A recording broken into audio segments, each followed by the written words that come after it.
mynews.studio.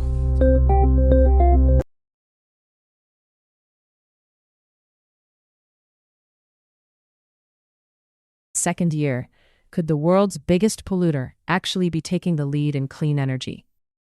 Today is February 15th, 2026.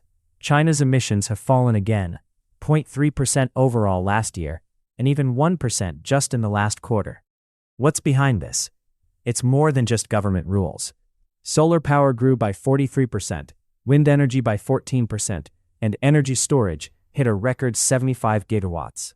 Exactly. And this shift is showing up in a lot of different sectors. Coal power dropped by almost 2%. Emissions fell in power, transport, and building materials, down 1.5%, 3%, and interestingly, 7% in building materials. But it's not all moving forward. Emissions from the chemicals sector actually rose by 12%, which did offset some of the progress. Still, even with that, the overall trend is pretty significant. Clean tech, like electric vehicles, batteries, and solar panels, made up more than a third of China's 5% GDP growth. Let me put that differently. It's like adding the whole economy of Brazil, just from green industries. Are we starting to see economic growth break away from fossil fuel use? That's what everyone's asking.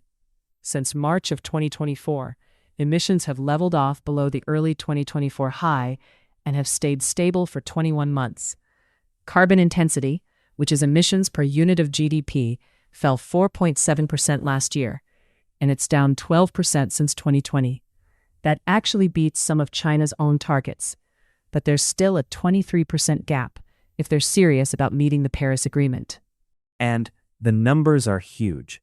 Renewables now account for 40% of China's electricity. Energy storage is growing even faster than electricity demand.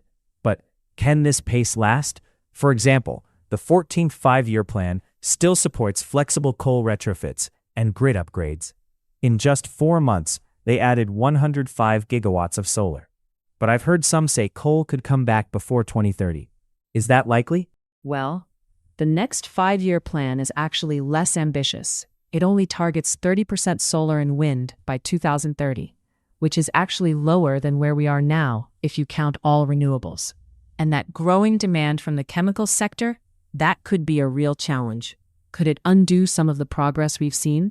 But it's not just about China itself. With 360 gigawatts of wind and solar, that's half the world's total back in 2024, and a lead in green hydrogen, China is changing global supply chains. Do you think that kind of influence could speed up decarbonization everywhere? Or is there a risk it creates new dependencies and trade tensions? It's both, really. China's lead is making clean tech more affordable, and their exports are pushing other countries to move faster. But yes, it raises concerns: overcapacity, trade disputes, and even new forms of geopolitical competition. Can others keep up, or will they try to push back against China's dominance?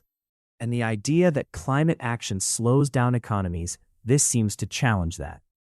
China's showing it's possible for emissions to fall while the economy grows. But the global picture will depend